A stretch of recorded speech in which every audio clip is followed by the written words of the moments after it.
ویرالی پر بل چې قسمونه واخل حلق قسم ته وایو زب درواغ نه کوم زب غلا نه کوم زب چل نه کوم زب دو نمبرین نه کوم زب غدارین نه کوم زب پلان درواغ دا ګر قسمونه پر واوښت اول جما چا ټول مال د خوران خو اوس بلاله مجبور دي ډیر خرچې وکړلې اول دې ځانونه پر کې په اخر کې بیا مش پیات څومره پر دې مڅلاره جوړه کی یا زما دا مشوره ده د نیو ملائکه ته چراغلی دي د نیو ملائکه نه دي دا وسراله دي چول روناس ولا گیس نستا بجلی نستا اوبه نستا نو زما بیا دا خیال دی ډېرې خرچې کړي دي نیمه ته یا اخلئ نیمه پر موږ خرڅوئ یا ستو غله ځئ به هغه جهنم لره چې الله وعده کړې ده صحیح ده داسې مفته ده چې کوم چا وګټله د هغو دنیا به چاو سوله او چې کوم چا وبایلله د هغو آخرت به چاو سو صحیح به دا مسله ده څه زورور خلک مې استولي دي څه زورور انسانان مې استولي دي هغه ماسي اول خپل پلار خپل مور خپل ښځه خپل اخ بل هیڅ څوک نه پیژني هغه ما روپۍ ورکړي ته د کومې خورا روانې ما روپۍ ورکړي زه پر روپۍ راغلی یم ته څه د اسلام او د پښتونوالې نارې ویې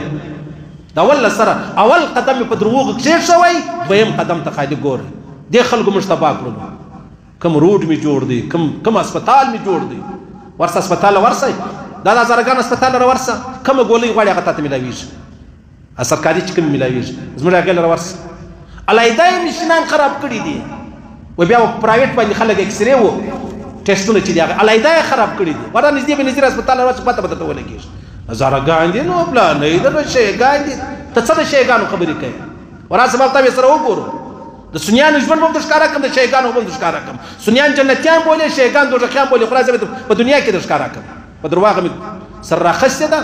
تی خو راسې خالي پوښتنه وکړو او بیا پېښور اسمبلۍ کې ما بله زوی لرله خلک په یاد مې دي یوه زنانه وه که څومره هغې غلط کار وکړه بې شرمي یې وکړه بې حیایي یې وکړه غلط کار یې وکړه خلکو څه ویل څه یې وویل پېښور والا موږ شو ویل زموږ هغې انپړه دي وروره تی خو هغه لیکپ پړه چې کوم بلل کېږي هغه دی دي صحیح سو تی کومې کومې لوبې وکړې که شرم و حیا لرئ لا څه شرم و حیا لرئ څنګه پر دنیا الله رسوا کست د الله رسول فرمایي که یو سړی خبیث و په ډبره کې دننه خباثت کوي الله به دنیا ته ښکاره کوي او که یو سړی الله والا ولی الله و دیندار و په ډبره کې دننه تهجد منځ کوي الله به جهان ته ښکاره کوي د دې خلکو هغه ټوله نه در ښیم چې څوک و هغه ټوله ښیم چې څوک و هغه ټوله ښیم که خپل دي که پرېدي دي که ښه دي که بد دي هغه ټوله ښیم دومره بې شرمه دومره بې حیا څومره ظالمان دي د دې سره چې توقع کوي الله رسول فرمایي الله چې کله یو قوم تباه کوي اول شرم و حیا ځینې واخلي چې شرم و حیا ځینې واخلي فافعل ما شئتم ځئ چې ګرځئ کوئ هغه کوئ اوس نو د ټولو پښتنو ته یې وګورئ د هر پنجابي د هر سرایکي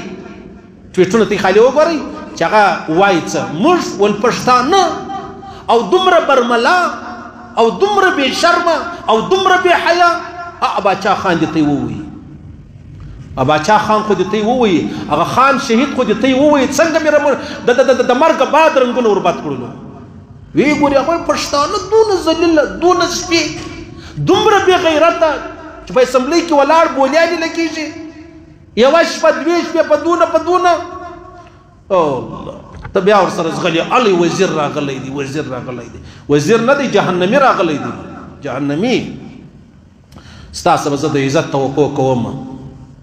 دونه بې شرمه دومره بې حیا دومره بد اخلاقه دومره پر هاي لیول باندې د ټولو پښتنو رنګ یې په یوه خبره ورباد کوي زه په مسجد کې بدنامه بل په تبلیغ کې بدنامه بل په جهاد کې بدنامه بل په خپل کور دکانداري کې بدنامه دونه سپکواله سړی کوي الله څنګه شرمنده کا څنګه رسوا کاست هغه ولاړه د شهباز شریف د نواز شریف سره کښېناست پر سر یې لاس ورتېر کړي ستا به موږ ملګري یو دونه غلط حرکت به یو سړی کوي ابا دا چې اوس املا کړی وی څال به وایي الی املایانو داسې کړی دي الی ول طالبانو داسې کړي څنګه سو اصلي پلرونه څنګه سو الله دې اول ما ته هدایت وکړي بیا دې الله دې ته وکړي خدای پاک خو نو داسې اسانه خبره نه ده صحیح سلو